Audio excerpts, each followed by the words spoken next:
कहानी की शुरुआत में एक अनजान आदमी अपने सामने वाली गाड़ी को ठोक देता है, जिससे वो गाड़ी वाला बाहर निकलकर अपनी गाड़ी की फोटोज खींचने लगता है ताकि उसे इंश्योरेंस मिल सके। लेकिन तभी वो अनजान आदमी उस पर कई बार चाकू से हमला करके उसे जान से ही मार देता है। फिर सुबह हम एक पुलिस ऑफिसर टाइसूक को देखते हैं, जो कि अपने साथी के साथ ट्रैफिक में फंसा हुआ है। सायरन की साउंड से तंग आकर वो खुद ही सायरन को हटा देता है, क्योंकि इस शहर में किसी को भी फर्क नहीं पड़ता कि कोई लाल बत्ती की गाड़ी में घूम रहा है या फिर कोई साधारण गाड़ी में। जिसके बाद टाइसूक कुछ गैंग मेंबर्स को देखकर उनके पास आ जाता है और उनके साथ हाथापाई करके उनके अड्डे में घुस जाता है, जो दरअसल इस शहर की नामचीन गैंगस्टर डोंगसू की कसिनो है। इस घटना के बारे में पता चलते ही डोंगसू की राइट हैंड वोसंग उसे बताता है कि टाइसूक उनकी कसिनो के काम में अड़चना डाल रहा है। इसीलिए डोंगसू पुलिस चीफ को कॉल करके अपने पुलिस वालों को काबू में रखने के लिए कहता है, क्योंकि डोंगसू अपने इलीगल काम चलाने के लिए हर महीने पुलिस चीफ को पैसे भेजता है। इधर टाइसूक डोंगसू के एक आदमी को पकड़कर अपने साथ क्राइम सीन पर ले जाता है, जहां कल रात एक अनजान आदमी ने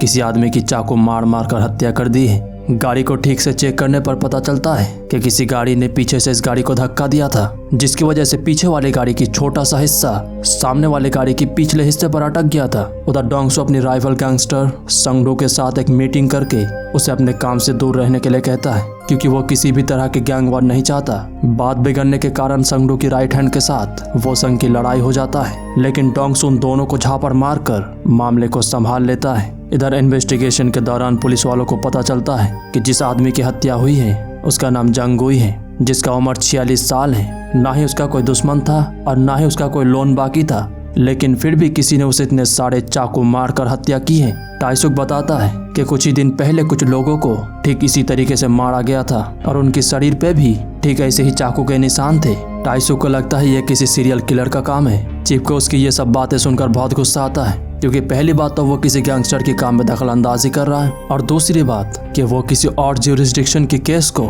इस केस से जोड़ रहा है। गुस्सा होकर टाइसूक यहाँ से निकल जाता है। मीटिंग के बाद डोंगसू खुद ही गाड़ी चलाकर जाना चाहता है, हालांकि वो संग उसे ऐसा करने से मना भी करता है, क्योंकि ऐसा करने से उसकी जान को खतरा हो सकता है। लेकिन फिर भी डोंगसू अकेले ही गाड़ी लेकर निकल जाता है। अचानक वही किलर उसकी गाड़ी पर टक्कर मारता है। डोंगसू इस बात को ज्यादा सीरियसली नहीं लेता और वो यहाँ से जाने ही वाला होता है, लेकिन तभी वो किलर उस पर पीछे से हमला करके 2-3 चाकू मार देता है। डोंगसू कोई आम आदमी नहीं है, इसीलिए वो उस किलर की चाकू छीनकर उसी की सीने में घुसा देता है। मजबूरी में किलर को यहाँ से भागना पड़ता है, लेकिन जाते हुए वो डोंगसू को गाड़ी से उड़ा देता है। जिसके बाद हम देखते हैं कि डोंगसू के अस्पताल में इलाज हो रहा है और उधर ओसंग अपने आदमियों के साथ उनकी राइवल गैंग पर हमला कर देता है, क्योंकि उसे लगता है कि उन लोगों ने ही डोंगसू को मारने की कोशिश की है। फिर हम उस किलर को देखते हैं, जो खुद ही अपनी मरम्मत करने के बाद एक डॉग फार्म की तरफ जाता है, जहां वो एक कुत्ते को मारने ही वाला होता है। लेकिन तभी वहां पर उस फार्म की मालिक आ जाता है और वो किलर उस फार्म की मालिक को ही जान से मार देता है।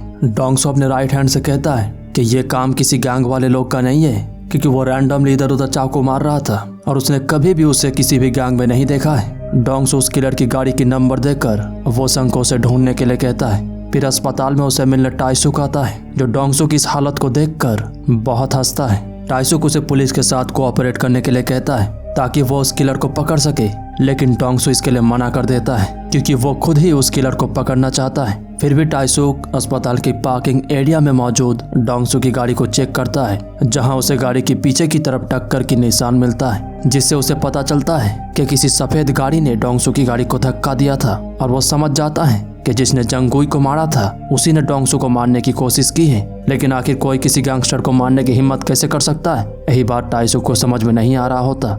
फिर संगडू डोंगसू से मिलने के लिए आता है और वो अपने आदमियों के लिए कंपनसेशन मांगता है, क्योंकि डोंगसू के आदमियों ने उसके आदमियों पर हमला करके उन्हें जख्मी कर दिया है। यहाँ तक कि संगडू अपने आदमियों के सारे अस्पताल की बिल डोंगसू को देने के लिए कहता है। डोंगसू भी इस बात के लिए मान जाता है, क्योंकि इसमें गलती उसी की राइट हैंड की है। फिर वो डोंगसू की मजाक उड़ाते हुए यहाँ से चला जाता है। टाइसूक पुलिस चीफ से कुछ लोग मांगता है और कहता है कि वो इस केस को सॉल्व कर सकता है, क्योंकि उसके पास एक आई विटनेस है जिसने उस किलर की चेहरा देखा है और वो एक सोल सर्वाइवर डोंगसू है। डोंगसू के नाम सुनते ही पुलिस चीफ टाइसूक को इस केस से दूर रहने के लिए कहता है। घर जाकर आराम कर, ज्यादा हीरो बनने की जरूरत नहीं है। उसी रात को वो किलर पेट्रोल पंप पे एक ट्रक ड्राइवर को मार देता है, और जब वो ट्रक लेकर जा रहा होता है तो ट्रक के अंदर एक और आदमी होता है, जिसे वो किलर मार देता है, लेकिन इस दौरान उसकी चाकू रोड पर गिर जाता है। वो किलर इस चाकू पर ज्यादा ध्यान नहीं देता और ट्रक लेकर यहाँ से निकल जाता है। डोंगसू एक स्केच आर्टिस्ट के द्वारा उस किलर की स्केच बना लेता है और वो स्केच वो संग को देखकर कहता है, इस कुत्ते को पुलिस से पहले पकड़ना है, चाहे कुछ भी हो जाए, इसे जिंदा मेरे पास लाना। डोंगसू बस उस किलर को इस बात का एहसास दिलाना चाहता है कि किसी गैंगस्टर पर हाथ उठाने का अंजाम क्या हो सकता है। टाइसुक डोंगसू के कैसीनो पर छापा मार देता है क्योंकि वो डोंगसू की ध्यान इधर खींचना चाहता है ताकि वो उसके साथ उस किलर के बारे में बात करने के लिए राजी हो जाए। टाइसुक उसे कहता है कि जिसने भी उस पर हमला किया था वो एक साइको सीरियल किलर है, वरना कोई किसी गैंगस्टर पर हाथ उठाने की हिम्मत नहीं कर सकता। टाइसुक उस किलर को पकड़कर कानून के मुताबिक सजा देना चाहता है, लेकिन डोंगसू ऐसा नहीं चाहता क्योंकि वो उस किलर को अपने तरीके से हैंडल करना चाहता है। उसी दिन रात को वो संग डोंगसू को बताता है कि उसके साथ उस हादसे के बाद उनके इन्वेस्टर्स पैसों को होल्ड कर रहा है, जिसकी वजह से उनके बिजनेस में घाटा हो रहा है। डोंगसू पूछता है उस किलर के बारे में कुछ पता चला या नहीं।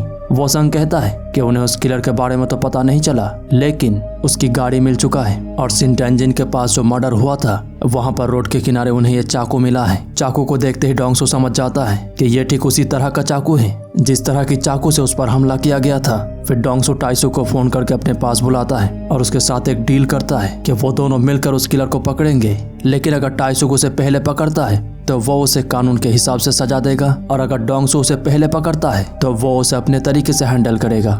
लेकिन डोंगसू उनकी इस डील के दौरान हुई बातचीत को रिकॉर्ड कर चुका होता है ताकि टाइसुक उसे डबल क्रॉस ना कर जाए। भला कोई गैंगस्टर किसी पुलिस पर भरोसा क्यों करने वाला है। अपनी रिकॉर्डेड ऑडियो सुनकर टाइसुक उस रिकॉर्डेड ऑडियो को तोड़ देता है। फिर डोंगसू उसे एक और वीडियो क्लिप दिखाता है जहां उनकी इस रूम में हुई हर एक बातचीत रिकॉर्ड हो चुकी है। यह देखकर टाइसुक भड़क जाता है और कहता है, ठीक है कोई बात नहीं, ये सब खत्म होने के बाद मैं पहले तेरे खिलाफ वारंट लाऊंगा। टाइसुक अपने 2 कोलीग के साथ इस केस को सॉल्व करना चाहता है, लेकिन वो इस बारे में अपने पुलिस चीफ को कुछ भी नहीं बताता और डोंगसू टाइसुक को बस उस किलर की गाड़ी के बारे में बताता है और उस किलर की स्केच देता है, लेकिन उस चाकू के बारे में उसे कुछ भी नहीं बताता क्योंकि उसका एक और प्लान होता है। डोंगसू की राइट हैंड उस किलर की चाकू से संगडू को मार देता है ताकि पूरा का पूरा इल्जाम उस किलर पर चला जाए। टाइसुक अपने एक दोस्त सिवजिन को उस किलर की गाड़ी से मिली कुछ बाल और खून की सैंपल देता है और उसका डीएनए टेस्ट करने के लिए कहता है, लेकिन इसके बारे में किसी को भी बताने के लिए मना करता है। डिपार्टमेंट हेड सब पुलिस वालों पर चिल्ला रहा होता है क्योंकि पहले ही 3 लोग मारे जा चुके हैं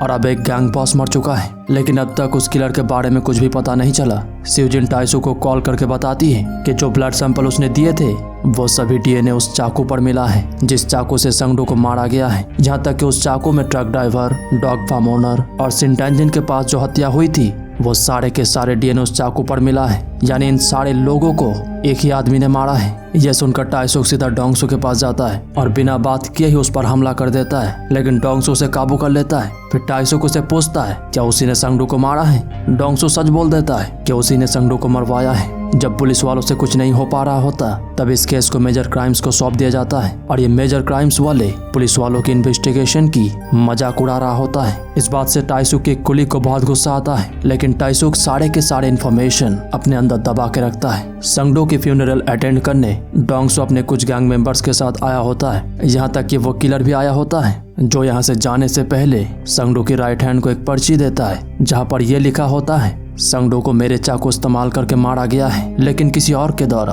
और वो डोंगसू की तरफ इशारा करता है। फिर जब टाइसुक और डोंगसू उस किलर की गाड़ी को चेक कर रहे होते हैं तो उन्हें स्टीयरिंग व्हील पर कुछ ब्लड सैंपल के साथ उंगलियों के निशान मिलते हैं। तभी अचानक संगडू की राइट हैंड अपने आदमियों के साथ डोंगसू पर हमला कर देता है। टाइसुक को ना चाहते हुए भी लड़ना पड़ता है और वो दोनों मिलकर मामले को संभाल लेते हैं, लेकिन इस लड़ाई में संगडू की राइट हैंड मारा जाता है। डोंगसू टाइसुक को यहाँ से जाने के लिए कहता है और वो संगडू की राइट हैंड की बॉडी को दफन कर देता है। अगले दिन टाइसुक एक विक्टिम की वाइफ को उसके पति के नंबर पर कॉल लगाने के लिए कहता है जिसके पति को कल रात ही उस किलर ने मार दिया है और उस विक्टिम की फोन किलर के पास है। किलर विक्टिम की वाइफ को पैसे लेकर एक स्नैक बार पर बुलाता है, जिसके बाद वो उस किलर के आने का इंतजार कर रहा होता है, लेकिन दरअसल वो किलर भी छत पर ही होता है, जिसे देखते ही टाइसुक अपने कोलीग के साथ उसका पीछा करने लगता है। बहुत देर तक पीछा करने के बावजूद वो किलर उनके हाथ नहीं लगता। फिर सिवजिन बताती है कि उस स्टीयरिंग व्हील से मिली फिंगरप्रिंट्स थोड़ा बहुत एक मिसिंग पर्सन से मिलता है। ये सुनकर टाइसुक मिसिंग पर्सन की घर चला जाता है जो दरअसल एक भाड़े का फ्लैट है। लैंडलॉर्ड बताती है कि अगर वो लड़का काम पर जाता है तो 1 महीने से ज्यादा बाहर नहीं रहता,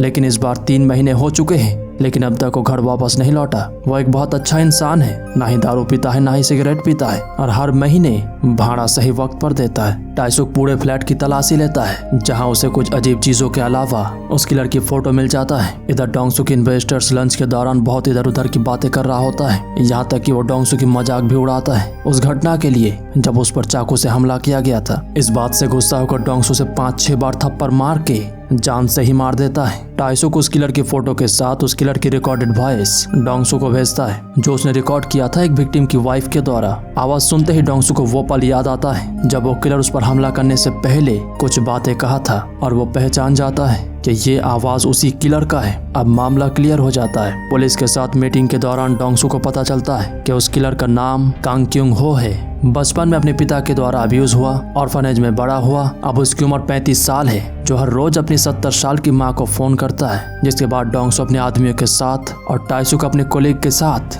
वो सारे जगह छानने लगता है जहां जहां से उस किलर ने अपनी मां को फोन किया था। एक दिन बारिश के वक्त डोंगसुक टाइसुक का इंतजार कर रहा होता है, तभी वहां पर एक हाई स्कूल स्टूडेंट आती है। उस लड़की को भीगते देखकर डोंगसुक अपनी छतरी उस लड़की को दे देता है। कुछ ही देर बाद यहाँ पर टाइसुक आता है और वो उस लड़की से कहता है तुम्हें ऐसे ही अनजान लोगों से चीजें नहीं लेने चाहिए, पता है ये एक गैंगस्टर है। वो लड़की कहती है मुझे तो तुम ज्यादा गैंगस्टर लग रहे हो। ये सुनकर डोंगसुक को बहुत हंसी आती है। फिर वो लड़की डोंगसुक को थैंक यू बोलकर बस पकड़कर यहाँ से चली जाती है। रात को जब टाइसुक और डोंगसुक अपने आदमियों के साथ डिनर कर रहे होते हैं तभी टीवी पर न्यूज आता है कि एक हाई स्कूल स्टूडेंट की हत्या हो चुकी है। डोंगसुक देखता है कि वो स्टूडेंट असल में वही लड़की है जिसे उसने अपना छतरी दिया था। टाइसुक और डोंगसुक अपने सारे आदमियों को लेकर उस मर्डर एरिया में पहुंच जाता है और उस एरिया का चप्पा चप्पा छान मारता है। वो संग उस किलर की होटल रूम का पता लगा लेता है, लेकिन वो किलर रूम में नहीं होता, इसीलिए वो सब बाहर इंतजार कर रहे होते हैं। कुछ ही देर बाद वो किलर यहाँ पर आ जाता है, लेकिन वो समझ जाता है कि कुछ लोग उसका बड़े ही शौक से इंतजार कर रहे हैं, इसीलिए वो फटाक से गाड़ी भगा कर यहाँ से निकलने लगता है। बहुत देर तक गाड़ी से पीछा करने के बाद वो संग उसे पकड़ लेता है, लेकिन हाथापाई के दौरान वो किलर वो संग को मार देता है। आखिरकार डोंगसुक उसे पकड़ ही लेता है और सीधा अपने अड्डे पर ले जाता है। इधर टाइसुक चिंतित होता है कहीं डोंगसुक उस किलर को जान से ही ना मार दे।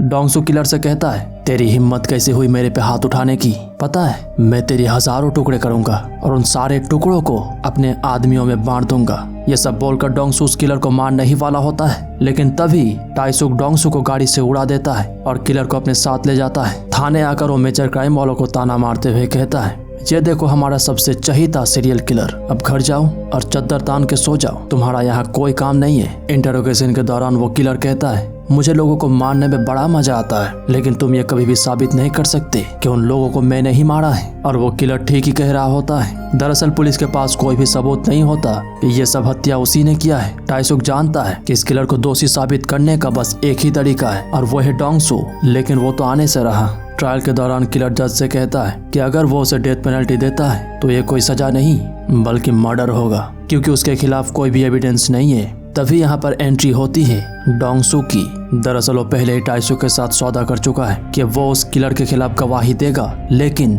जब उसे भी उसकी गैंग ऑपरेशन के लिए पकड़ा जाएगा तो वो उस किलर के साथ एक ही जेल में जाना चाहता है। टाइसुक भी इस बात के लिए मान जाता है और कहता है तुम बस गवाही दो और सारे हत्या को उस किलर से जोड़ने का काम मेरे ऊपर छोड़ दो। और ठीक ऐसा ही होता है। डोंगसुक उस किलर के खिलाफ गवाही देते हुए कहता है कि उस रात जब उस पर हमला हुआ था तो उसने उस किलर की चाकू छीनकर उसी की सीने के बाएं तरफ घुसा दिया था, जिसका चिन्ह आज भी उस पर मौजूद है। यहाँ तक कि डोंगसुक उस किलर को संगडो की हत्याकांड से भी जोड़ देता है। दरअसल डोंगसुक को संगडो की राइट हैंड के पास से वो कागज मिल गया था जहाँ पर उस किलर ने ये लिखा था कि संगडो को मारा गया है मेरे चाकू से, लेकिन किसी और के द्वारा। लेकिन डोंगसुक अपनी दिमाग चलाकर उस पार्ट को काट देता है, जिससे वो ये हो जाता है कि संगडो को मेरे चाकू से मारा गया है। और इस हैंड राइटिंग से उस किलर की हैंड राइटिंग मैच हो जाता है, जिसकी वजह से किंग हू दोषी साबित हो जाता है। इसीलिए तमाम सबूतों को देखते हुए उसे 5 लोगों की कत्ल के इल्जाम में डेथ पेनल्टी दे दिया जाता है और डोंगसुक को भी उसकी इलीगल कामों की वजह से पकड़ लिया जाता है। और टाइसुक के वादे के मुताबिक उसे उसी जेल में भेजा जाता है जहां वो किलर है। जेल पहुंचने पर सारे कैदी उसकी स्वैग से स्वागत करते हैं। आखिरकार भैया जी हमारे गैंगस्टर हैं। किंग हू जब सवाल ले रहा होता है तभी उसके पास डोंगसुक रस्सी लेकर आता है और कहता है चलो भैया जी आज इस खेल को खत्म कर ही देते हैं। इसी के साथ ये कहानी यहीं पर खत्म हो जाता है। उम्मीद करते हैं ये कहानी आपको पसंद आई होगी।